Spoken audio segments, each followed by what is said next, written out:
It's time to take a ride on the Steelers Afternoon Drive with our co-hosts, Alan Saunders and Zachary Smith.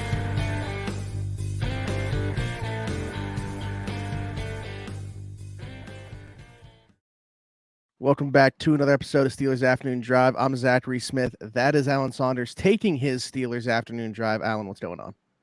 We talk a lot about the song, but we don't talk enough about how good Brandon Rossi's voiceover is there. Like, it is time to take a ride on the Steelers Afternoon Drive. Mm-hmm. Makes me I feel it. I feel it. Well, I have another idea now for when we hit a subscriber count. We can give the people all the different variations that we have of Brandon Rossi's voice. I don't know if anybody cares about that. Maybe we could give away a Brandon Rossi voiceover. Wow. Get him to voice something over for someone else. You know what I mean? Yeah. I like it. Alan, it is we need to have Thursday. Brandon on also because he's great. I mean, yeah, could you imagine just like a in-person version of him doing the intro for us? Yes. Yeah. It is Thursday, which means you know how I want to open the show. I got to ask you about what you talked to Matt Canada about because the coordinators. I'm sorry, it is Thursday and those coordinators, but I have breaking news that I must interrupt. This is to steal a phrase from Jason Kelsey, new news. I have not even told Smitty this yet. You are all finding out at the same time. So I'm in the Steelers locker room to get today. I'm trying to talk to Quan Alexander. Quan Alexander's locker is right next to Landon Roberts. Quan says, yeah, I'll be right back. I got to go get a shirt on or something like that. So he leaves. I'm standing there. And Landon Roberts comes up to me and he says, how come you didn't tell me you have a podcast? And I go, oh, man. I don't even know what I said, but in my mind, I'm like, because I didn't think you'd care. And he's like, well, when are you going to have me on? And I'm like, I mean, the schedule might be a little difficult in season, but we'll figure something out. So Landon Roberts is a Steelers Afternoon Drive. I don't know if he's a listener. He's at least aware of the existence of Steelers Afternoon Drive and would like to be on. So I can stop teasing Chris Carter now, and then we'll just say every week, maybe I'll have a Landon Roberts on instead. That's way better. Sorry, Chris, you've been demoted to just regular guest as opposed to the object of my tease desires. So there you go. I love it. Well, if he happens to come across this episode, shout out to E-Rob. And by the way, E-Rob, he's great. All three of those guys, like the Steelers, veteran guys came in the locker room. They're new. I didn't know them at all before the season. Seriously great dudes to talk ball with, just to BS with. Awesome guys. So I have a feeling E-Rob would be a really good podcast guest. I get that vibe for sure from that entire room that they are just good dudes. So that's good to know that's the case as well. So Landon Roberts knows the podcast exists, and Cam Hayward replied to me on X about my calling Terrell Edmonds out for being at a Pirate game, even though he said that Phillies game was the first baseball game he was at. So Cam Hayward, there we go. Look at this exposure that we're getting on Steelers Afternoon Drive all of a sudden. Anyways, Alan, we're going way off topic here. I want to know what Matt Canada said today. Very little. I mean, there's a shock. Yeah, it was, it's hard when you've already had one of these since the last game. There's nothing new to talk about really. But he did kind of talk about, talk about getting Deontay Johnson and Pat Freiermuth back and what those guys mean to the offense, which is kind of obvious. And it does seem like those guys are going to play. There's video on the YouTube channel here. If you scroll up one, if you're watching on YouTube, of those guys working in practice, and they look good to go. So I think, you should expect to see 88 and 18 in the lineup. That's obviously good news. Other than that, not a lot of news from Matt Canada. But I did have two things I wanted to talk to him about, and we're going to bring those to you guys here. The first one was actually the second one chronologically no, maybe it wasn't the first one. Yeah, first one. Kenny Pickett. So I had a thread on X the other night about how I felt like it was Monday night after Justin Herbert was unable to complete a fourth quarter comeback for the LA Chargers. And I kind of said, man, am I crazy? Or what? I feel like I would trust Kenny Pickett in that circumstance more. He's not a better quarterback, but I have total faith in his if the Steelers get into a position where they are down one score in the fourth quarter and they get Kenny Pickett the ball, I feel like they win the game way more than they deserve to, considering how good their offense is generally. I've now done some research and not just tweeting in the middle of the night. But what are your thoughts on that premise, first of all? I feel like that's what we've talked about. Like it's more about how can you get that version of Kenny for the first, 55-ish minutes and not just the last 5. But like, that in those moments with the ball in his hand, you can trust him to not make that big mistake. He's going to go down and get you points, whether it's you need a field goal or a touchdown. You're going to get what you need from him down the stretch. It's really, that's why, like, Tyler and I have this discussion all the time. It's why you can't be fully in or fully out, is because of those glimpses of what he does down the stretch. Like, he's developed what I believe, at least, is the hardest part for a quarterback to develop in the NFL, which is their ability to, to play in those moments. That doesn't come for everybody ever, let alone a guy as, new into the league as he is. That's so, yeah. I mean, I guess I'm going to over. You're asking me over Herbert, though, or just in general, Kenny in that Maybe situation? both. Maybe both. See, the Herbert one is tough just because for me, like, the Chargers always seem to be in that situation. So, like, the quantity is like they're asking him to do that all the time. So if he doesn't one time out of like 6, I think it's that one time that gets talked about more. Because if you look, he has, like, since he came into the league, the third most fourth quarter game-winning drives or something like that. So, like, it's just the number that he's always put into that spot. They've also only lost. This is only the 4th time they've lost a game where they gave up less than 28 points since he became their starting quarterback. So, like, typically he's scoring, at least 28 points and they're winning football games, or, the defense is just giving up that many. So I don't know. It's tough. I definitely trust Kenny in that situation over Justin Herbert. I don't know.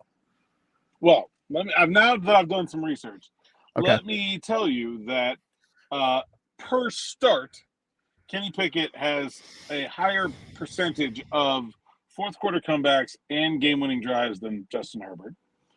And he also has a higher percentage of game-winning drives per opportunity. Kenny Pickett has had 8 chances to win a game for his team in the fourth quarter. He's won 5 of those 8. A 6th, his defense won for him before the end of the game, like where he would have had more chances, but you can't come back anymore once your defense gives you the lead, right? Mm. So, like, basically 6 of 8, 75%. So I found, actually, thanks to a follower on X, a study done in 2022 after the 2022 season. The highest percentage in NFL history is Tom Brady at like 52%. And Kenny Pickett is running at like 63 right now. Like, that's absurd. That's really good. Like, and that's why you're totally dead on with your point that, like, you can't be all the way out and in. You can't be a bad quarterback and lead your team to 5 of 8 potential game-winning drives or your fourth quarter comebacks. Like, that's not possible. You can't be bad and do that, right? Like, it's just not a thing. There has to be skill and talent involved at a pretty high level. They just have to figure out a way to get that unlocked on a more consistent basis earlier in games. And I don't know what the answer to that is. I asked Matt Canada about this. If he knows the answer, he sure didn't tell me. Gave me a bunch of words, but not really any answers. But yeah, man, it is very interesting. Like, how much of this goes back to the conversation again with, as frustrating as the offense is, as bad as it is, what really you and I can't seem to get over is their opening scripts, how they come out and start games. I mean, we know that Kenny's not a guy that lacks confidence, but like, if you were to start out well, imagine what that could do. If they can find a way to start out faster, like, that to me is the answer. They've got to start faster. And, I think when you're losing in the fourth quarter, running the ball is not really part of the equation. They've struggled to run the ball. Like, it's not just Kenny Pickett. Like, they're a better – I mean, even, like, look at the 49ers game. They didn't do anything on the offense that game the entire game except for the 2-minute drill.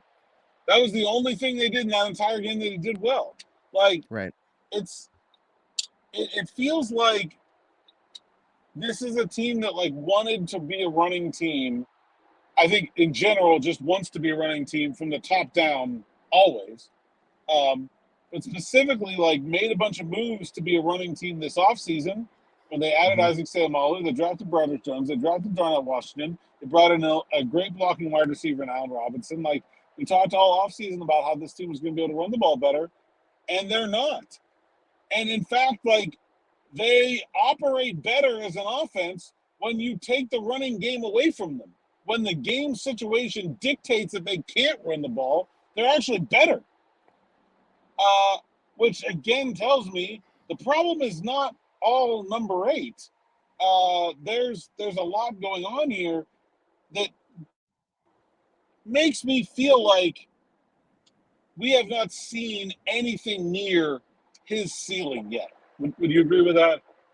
I would agree, and I certainly hope so as well. I don't obviously have the answer to unlocking whatever that is. Otherwise, I'd be feeding information to the Steelers offensive staff right now. But I certainly think that there's more in there than what we've seen, and I would like to believe so. And you talked about the running game too. The amount of resources that they've poured into that since 2021 when they drafted Najee Harris in the first round, and it not been even league average. It's very hard to fathom. But you look at the second half of last year where they did start to do some things on the ground. Like what really has changed from that point to now? I don't know. I think that's one of the big mysteries of this season. They were not able to carry over that success from the end of 2022 into 2023 in terms of running the ball, despite having what should be better offensive linemen.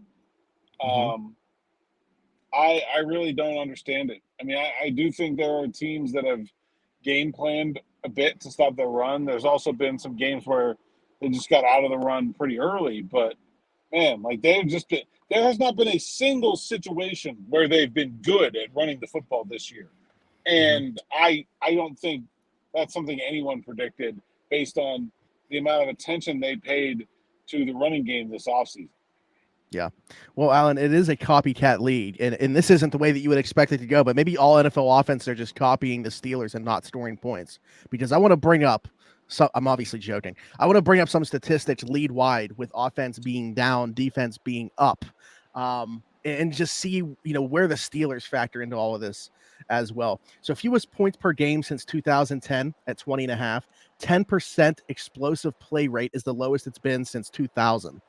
41.2 offensive success rate and a 43% passing success rate, which are both the lowest or third lowest since 2000. Total EPA and EPA per play are the lowest since 2000. Quarterbacks have touchdowns on just 3.9% of their pass attempts and 6.9 yards per attempt, which are both the lowest since 2008. First down on 31.4% of their dropbacks, lowest since 2003. Offenses are scoring in the red zone a touchdown just 53% of the time, which is the lowest since 2012. When you look at some of the defensive stuff here, defense is running man cover defense, 10% lower than they have since 2009. That's continued to drop. And 107 pass rushers have a pressure rate of 10% or higher this year, which is 21 more than a year ago at this point. Offense is down, defense is up. Why is that the case? I think there's not like an obvious one answer to this question. I think a big part of it is just a real paucity of strong quarterback play. Like it is just not. Yeah. Like there are not very many good quarterbacks in the NFL right now, and I think there are a lot of teams that are, you kind of get into this mode where you don't want to be stuck an average, right? So I think you see a lot of teams like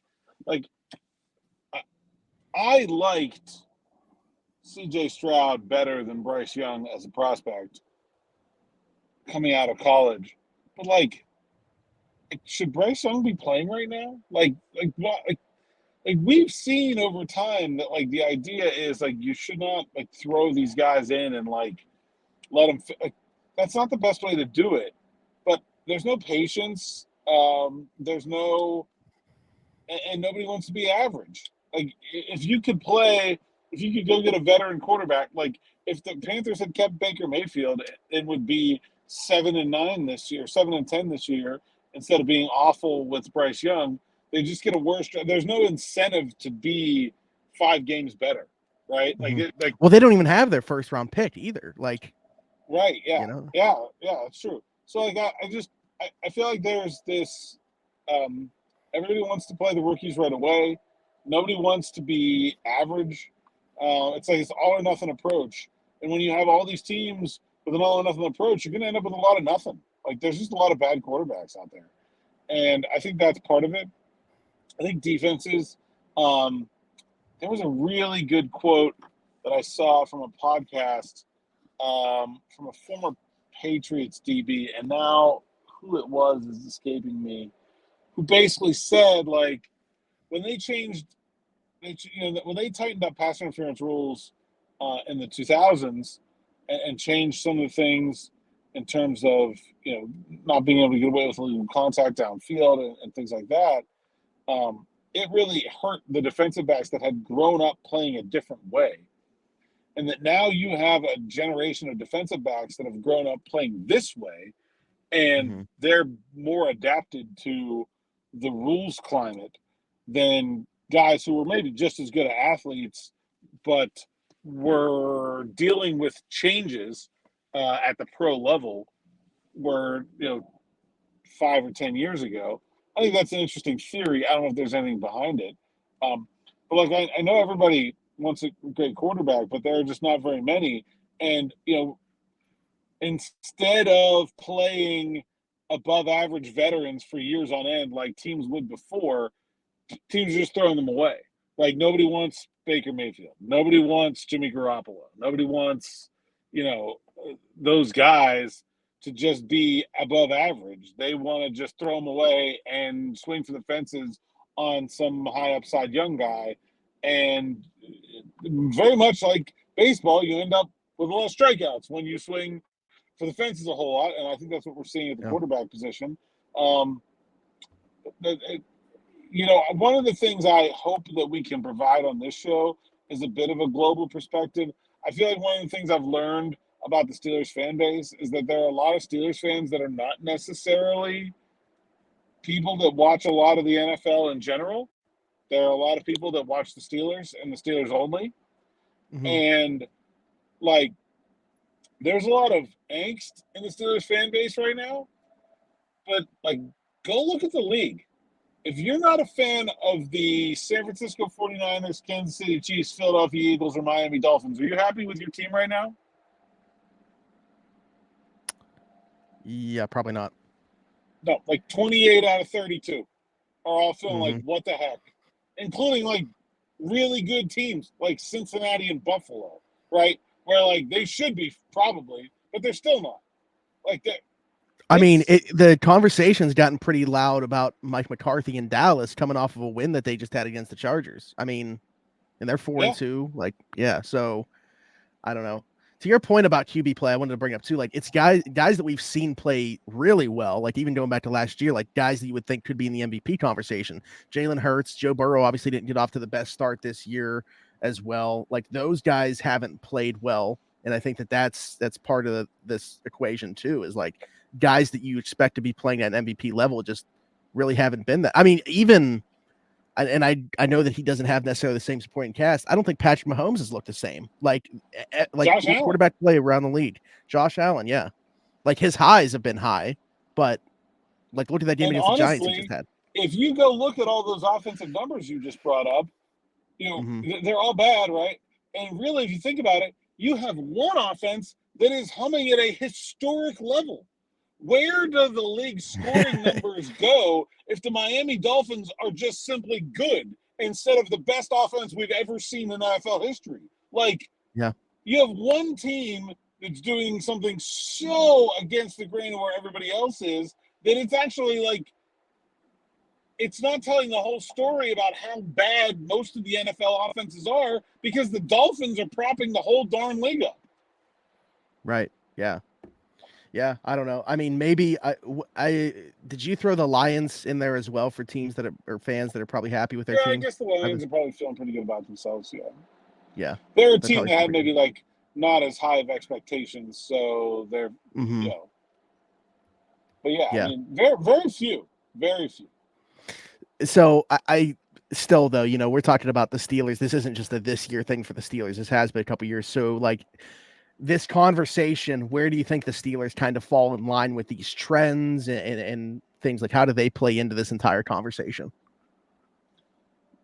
I think the Steelers want to win with the running game and their defense, and to have a quarterback and a passing offense that is good enough. When Mike Tomlin like throws aside a stat and says we don't care, we just want to win, like I really like they mean that. Like that, and it's not to Sure. say that Yeah. those stats don't matter. It's just that they only matter when they're a means to an end, and like I think the Steelers operate in a world where if they didn't ever have to pass the ball, they would be okay with that. Like they want to run and they want to play defense, and they can do those things complementary in theory. The execution has been more difficult. I mean, we've talked about this, but that's why you get a Matt Canada as an offensive coordinator. Like that, it's a running offense. Like that, the passing schemes are not and have not ever been great. Like the run creativity is what he made his name on, and so I think there's, I think their plan is lower risk than what a lot of other teams are trying, and I think Hmm. it's easier to be more consistent. I do think you run the risk of sort of eternally being good but never great, Yeah. where like you could have a good offense but never one that was good enough to beat a team like the Chiefs or the Bills or the Bengals or the Dolphins when they're sort of at the peak of their powers. Um, I think you saw a little bit of that with the Steelers in their last wave, where they had those years where they were good but nowhere near as good as the Patriots, right? I mean that was a thing, and Hmm. so I think that's a trade-off that they're willing to make. I think when you have a large, dedicated, passionate fan base, I think the Steelers feel like they owe it to them to be able to compete every year. That like big risk reward gambles are not worth taking because you have 70,000 people that want to see you win every week, and taking care of that is more important than maybe putting yourself in the absolute best possible position to win a Super Bowl down the road. I just don't think they're a team that is ever going to be willing to accept the idea of taking a step back to take a step forward. I just don't think that's ever going to be okay for them. Yeah. No, and I think that's an interesting conversation. I mean, we've had it several times. Tyler and I have talked about it on Around the 412. Like, how do you balance that? Trying to stay competitive, but also know that you have to reach another level. Like, there's a level from being where they are as like a fringe playoff team to get into the playoffs to being a Super Bowl contender. Like, there's levels to this.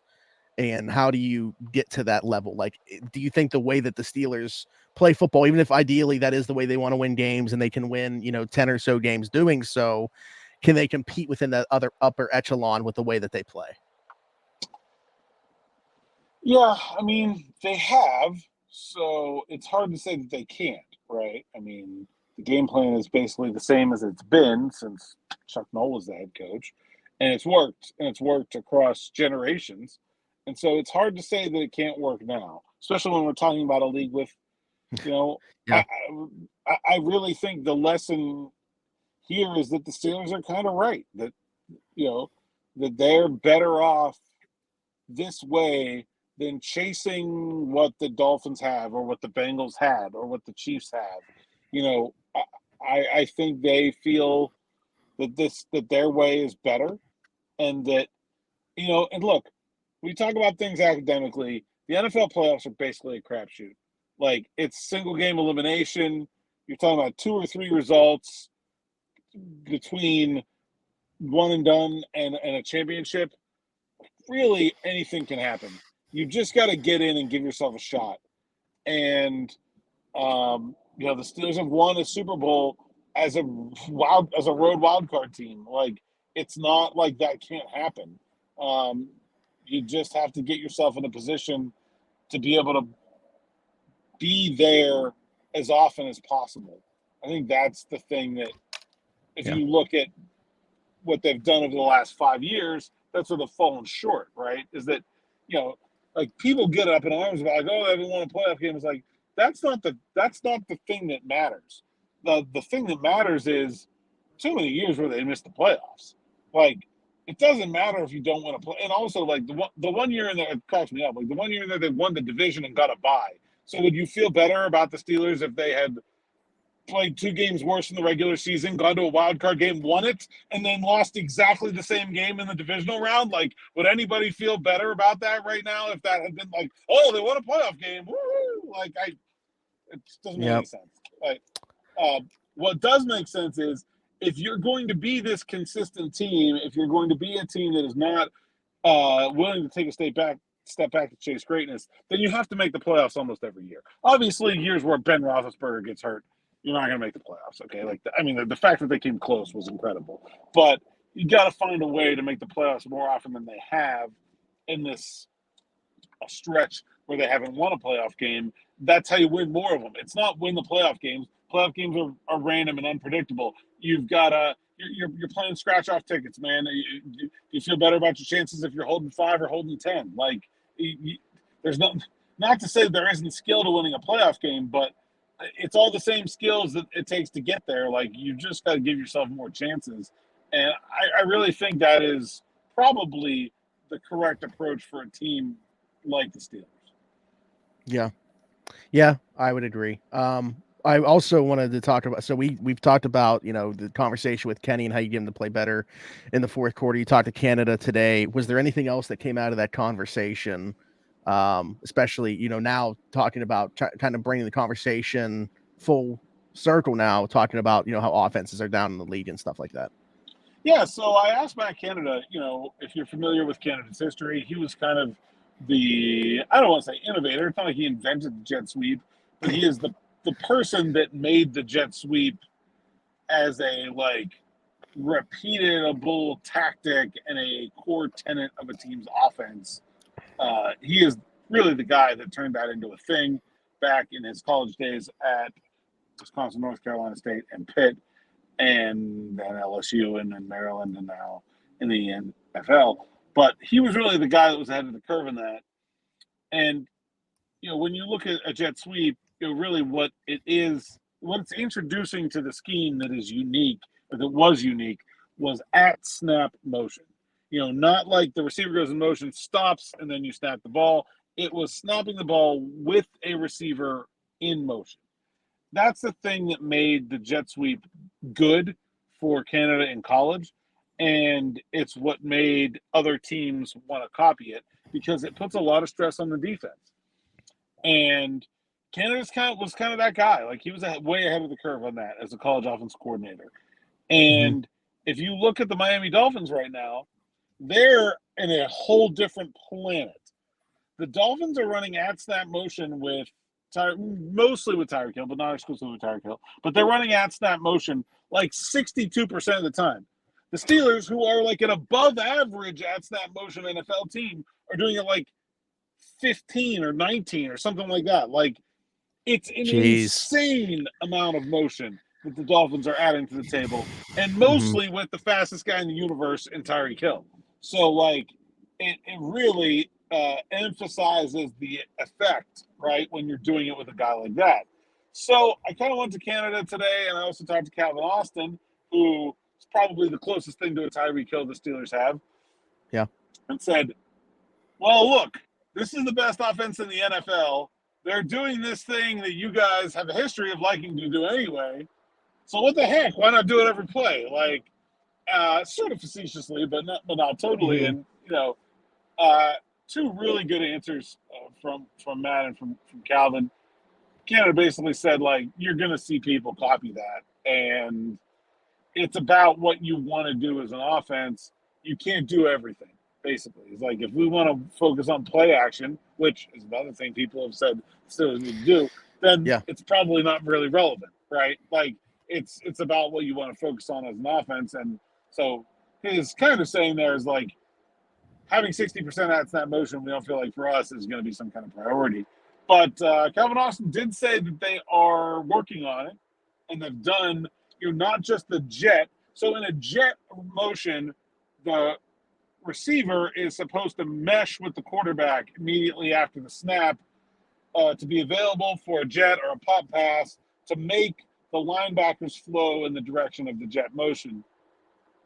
What the Dolphins have done is, instead of just jet motion, they're also like running Tyreek Hill out of the formation towards the sideline before the snap too, to just get him a free release and to make the outside defenders switch their coverages on the fly. If you're in zone coverage, you have a 1, 2, 3, like outside guy, inside guy. In man coverage, same thing.